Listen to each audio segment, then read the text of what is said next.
Okay, hello VC, John back again, showing some records, heavy metal records. Let me start the music.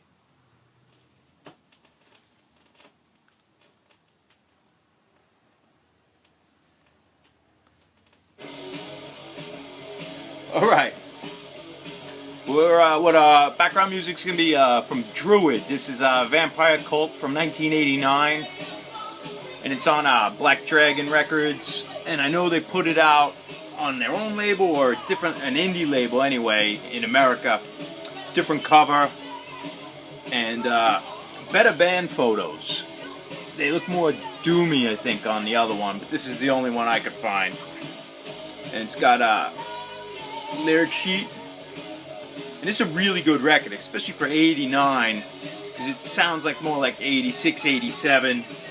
They're really like they're from like Western Massachusetts, more in the sticks, so they're not really like a Boston band. So they really have their own thing going on, and they're like very much like Trouble or Cirith Ungol, not near as great as them. Maybe like an unprofessional Trouble, but doing this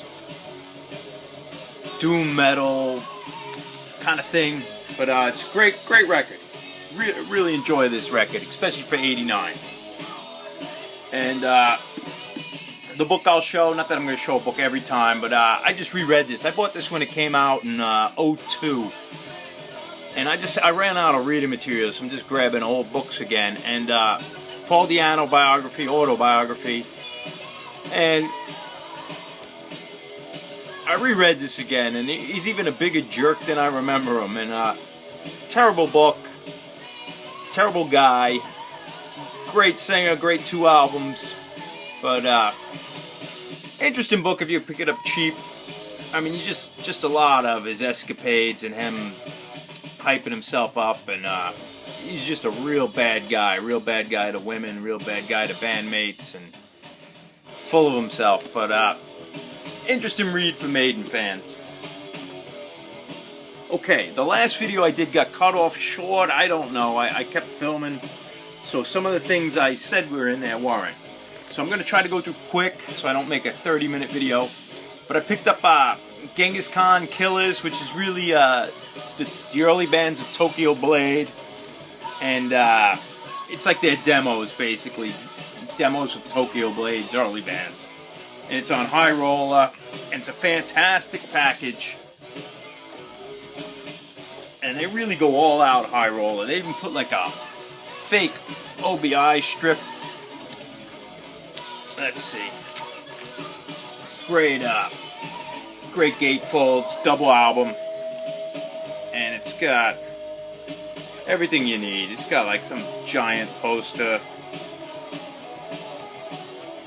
And then nice insert with the story, the photos. You know, the demo tapes, the stuff was off, and great package. But the music's all, I mean, to me, it's great music. It's heavy metal, well worth having to like round off your Tokyo Blade collection. But it's a bit demo material, and it's a lot of it. It's, you know, 4 sides of demo-ish early Tokyo Blade. And there's some good tracks on here, but it's not like a killer record. And I'm starting to notice, let me turn this, I don't know if that's too loud. But I'm starting to notice with these new wave of British heavy metal comps that I'm listening to the genre a lot differently than how I used to. Because I used to listen to it with singles or the original comps or the Japanese CD comps. And every track was killer, and it was like listening to old punk rock or rockabilly where you have 45s and every tune's great. Now I feel more like an archivist, and it takes like an hour listen to get through a record, and like you gotta sit down and kind of like take it in as a historian as opposed to just putting it on and it's party time. So it's interesting how that genre is changing for me. It's more like as a historian instead of like a rock and roll, let's have a beer kind of music. But it's interesting. And then since I pulled that out, I wanted to show my other Tokyo Blades, which isn't much, but this is their first LP off the Power Station label from 82 or 83, jeez. From 83, and that's what the label looks like, a short-lived label. It is a really good metal record, and they look great. Great 83, you know, made in just classic British metal look. It's a good record. And then I have an EP also on the Power Station label, and it's got 4 tracks. And this is what's a Midnight Rendezvous EP. And let's see, I got a lot of glare today, but there they are, and they look great, and they got the fist up there, and rocking and rolling, good record. And then they have the follow-up record, Night of the Blade, and that's on Combat. It's a good record, not as good as the first, but still solid metal. Oh, that glare. But and there's no insert. But that's what I showed. And then let's see, what do I got here? Oh, then as I was talking about the new wave of British heavy metal, then here's another one at Archives Mithra that had only, I think, 4 tracks ever released, and now I have the 4 tracks plus I don't know, another 10 tracks. And this one is an exception, because I gotta say, this record kicks butt, and I could actually listen to this as a killer album. And side 2, the songs I never heard, is just fantastic. This track, Vicious Bastard, I remember, that sticks out really good. That sticks in my head as a really good one. Great book. And what is this? Buried by Dust and Time, or by Time and Dust. And they're another great label. And it's just got the lyrics, got all the pictures, and this is a killer release. This one I will put on again and again. This could be listened to as an ass-kicking record. And now, what else I got next? Okay, this is not metal, but I want to show you this. My wife had got me this for Christmas. This is the Spiders. They're a Swedish, I guess I'd call them a rock band, but they're heavy rock, 70s style, and it fits in. I think a lot of people might dig this. I highly recommend this record. And it's a female singer, and there's no, I think it's just black inside.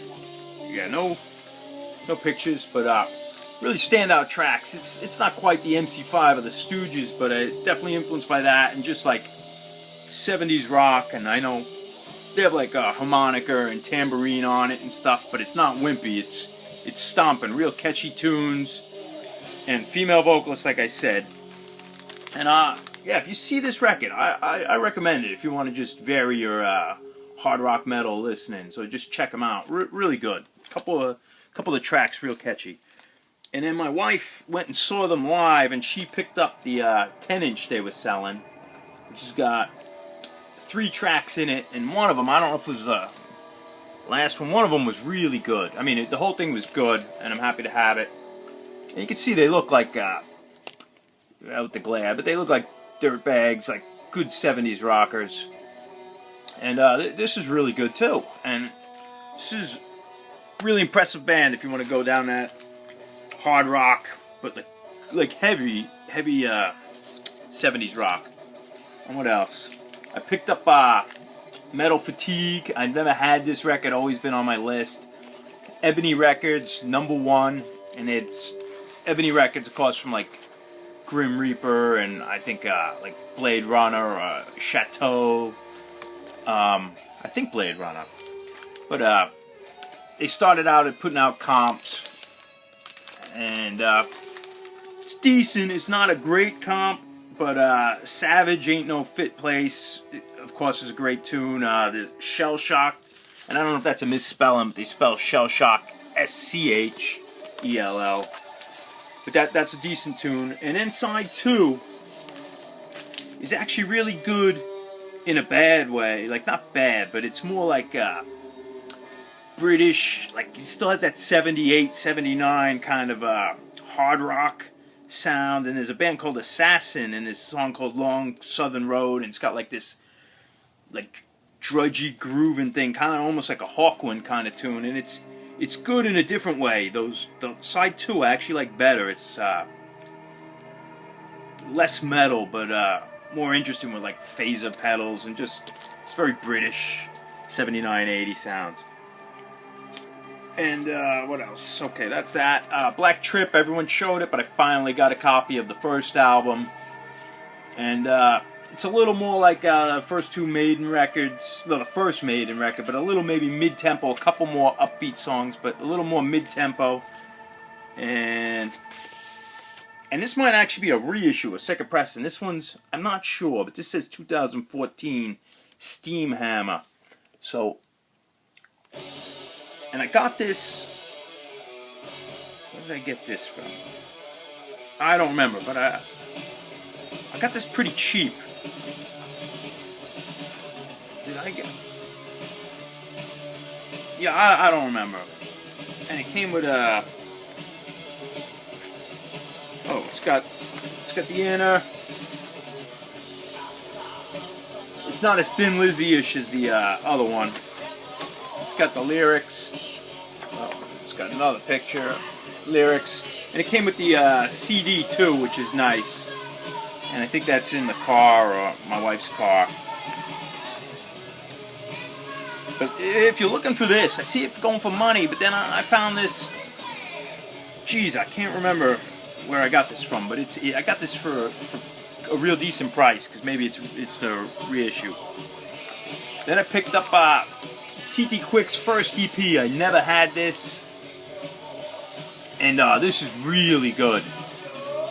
I always loved the Medal of Honor record, and I remember that since I was a kid. But I've never had this record with Glenn Evans on drums, who went into Nuclear Assault. This is just a really, really good record, and they do a cover of "Fortunate Son" by CCR. It doesn't sound like a good idea, but it kicks butt. I listened to that song a few times by itself. It's just really good. Can't recommend this one enough. And then I picked up Death SS, the crazy Italian cult, I don't know, doomy metal, demon metal, whatever you want to call it. But it's a great package. And this is an acquired taste. I mean, if you buy into what they're doing, it could be a lot of fun. And they're just ridiculous. And what do we got? It's got this. And the best part is if you try to read along with the lyrics, they just don't follow along. What he's singing is not what the lyrics are. And not that he can speak English anyway, like the way he pronounces words, but these lyrics have nothing to do with what he's singing. I mean, every now and then he'll hit a line or two and then come back to the chorus, but this is, you know, for the people who know this band. I don't go out and recommend it, besides for that cover, man. Steve Sylvester, and the death of Steve Sylvester. And this came out in '88, I believe. They were a band that's been around since '78, and they have a cult following. But this is maybe their '88 album. Official vinyl reissue. Oh, it's on red vinyl. You don't need to see what red looks like. Then I picked up this record. I always wanted this record, and I absolutely love the cover. It reminds me of like Twisted Sister, Dictators, and the movie The Warriors, and I just love this drawing of them in the denim jackets. And I got this from oldies.com a while ago. I think I picked up every metal record I didn't have from them that was worth picking. And this featured AJ Pero. This is AJ Pero from Twisted Sister's band, and he was in Twisted Sister when this came out. He went back and recorded this with them. There might actually be an earlier version, or these are re-recordings, I'm not sure. But this is probably 85. Metal Blade, and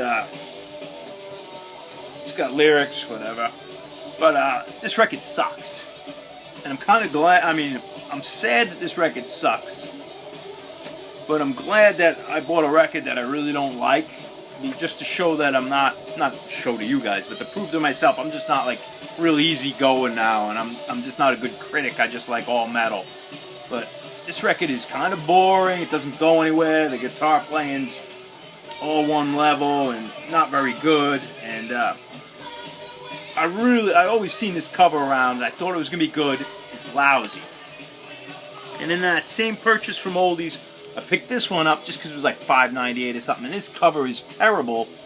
And this is Titan, Mind Over Metal. And I just bought it because it was cheap. And then this one's really good. And it's like 88, 87, Restless Medusa. I think it's, yeah, Medusa and Restless. And it's actually just really good, straight ahead metal. You know, it would have been great if this was 85, but it's on the Medusa label. And lyrics. But it's a really good, straight ahead,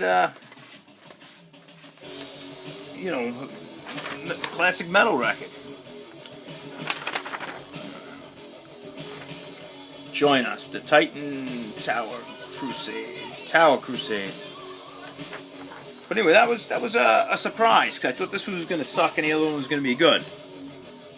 I picked up this, and this is back what I was saying earlier about the new wave of British heavy metal, although they're not quite new wave of British heavy metal. They're all like 70s hard rock, pub rock. Urchin. The thing about Urchin, the only reason we know them is because of Adrian Smith from Maiden's earlier band.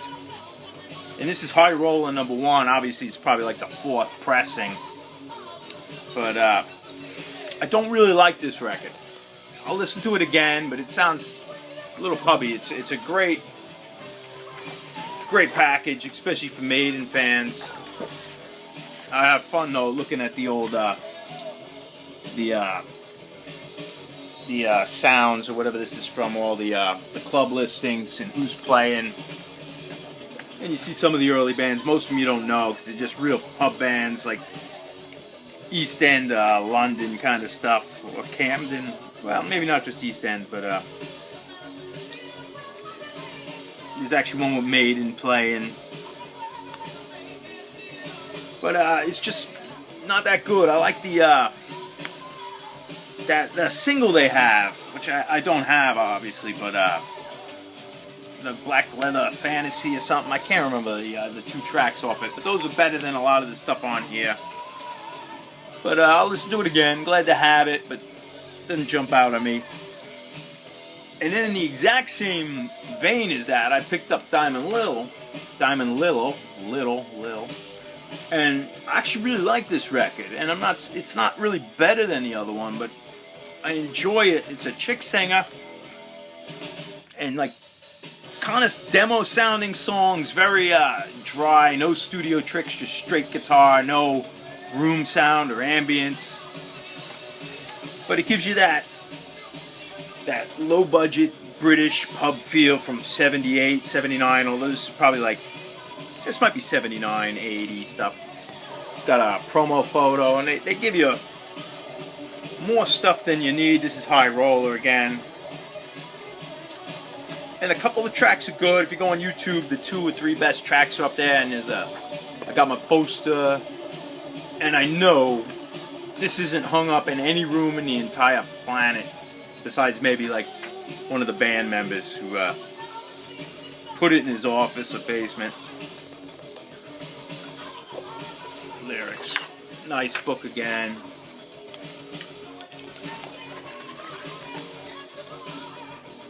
All the information you need. I think they even got all their gig listing from 75 to 78. Alright, so yeah, maybe they ended up at 78. It's been a while since I read this. Yeah, they're all recorded stuff, looks like. Yeah, recorded from 76 to 78. She's not a good singer, but it's kind of heartfelt, and what was going on in England prior to the heavy metal breakout. And they're just like dudes. And what else did I get? I picked up this Mass record from a Boston band, or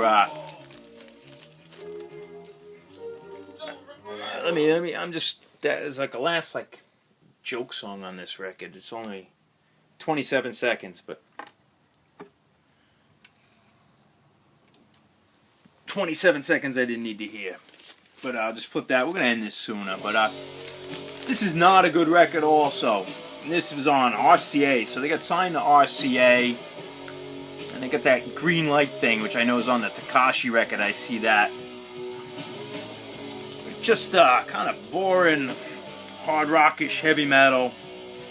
Oh yeah, the drummer's got the one-piece spandex or whatever. I mean, I imagine dressing in that in the backstage. One-piece thing. No insert. RCA, you don't need to see RCA. But it's called New Birth. I think they're a quasi-Christian band, or they Christian metal, or actually probably Catholic metal, because you got 3 Italians, possibly Louis St. August, that's not his real last name, and he's Louis Augustino, but we got Dietrita, Vidala, and Vario, so it's Catholic metal. And I had that, but I always had this one for a while, and this is the rarer one on their independent label. And it's an EP, 4 songs, and this one's really good. It's got like 2 kind of like hard rock metal. It's very local sounding bands, you know, like not yet ready for the big league, but looking good pedal to the metal, 2 basic metal ones. But then they got this epic tune called The Holy One, which has got more of the Christian theme, but it's a great tune. I don't know how long it is, maybe 6-7 minutes. Really good. And then Still of the Night's more like a party, Billy Squier, Aerosmith, hard rockish.